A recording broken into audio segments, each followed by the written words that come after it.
Same kind of question as in the last example. We want the exact values of the trig ratios. This time it's 120 degrees.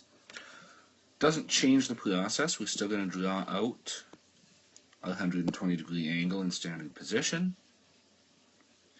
It would be roughly like this. Just make that line a little straighter.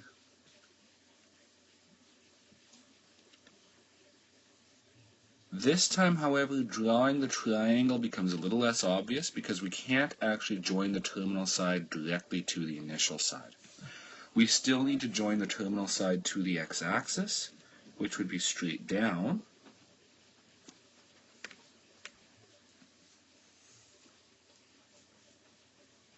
The other difficulty here lies in the fact that we don't actually know one of the other angles in the triangle, at least not directly.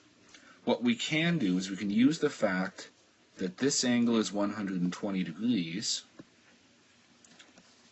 and knowing that we've joined up to the x-axis, which would give us a total of 180, that angle, therefore, is 60, and this angle is 30 degrees.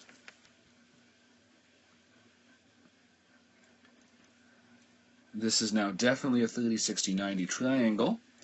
The side relationships, the short leg is x, hypotenuse is 2x, and the other leg is x root 3.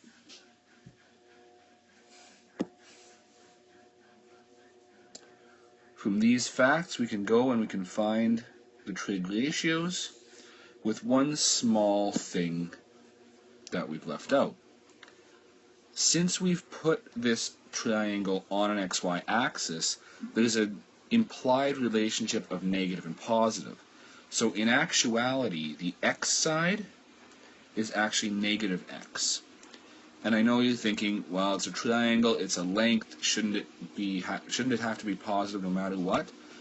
If we didn't have the xy axis, then yes, absolutely.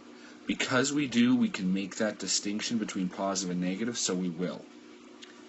The hypotenuse is not strictly on the x-axis or y-axis, so it will never be negative.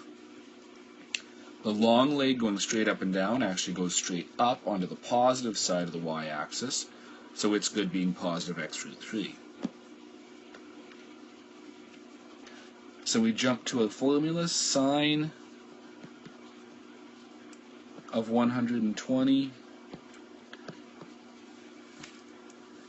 is opposite over hypotenuse. And again, it might be slightly less obvious which angle to look from, but we're always looking from the angle that's at the origin. So in this case, we're looking at the 60 degree angle.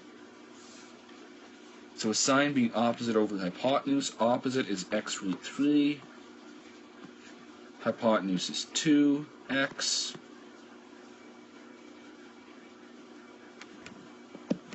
We can cancel the x's. And we get that sine of 120 is root 3 over 2.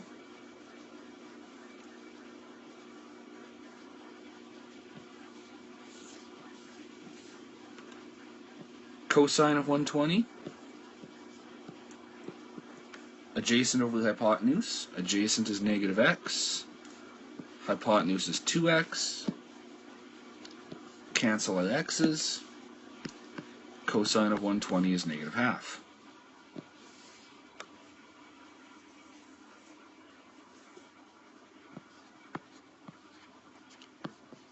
Last one's tangent. Tangent is opposite over adjacent. So x root 3 over negative x. Cancel x's. We would get root 3 over negative 1, but we can make that look a little nicer and we can just call that negative root 3.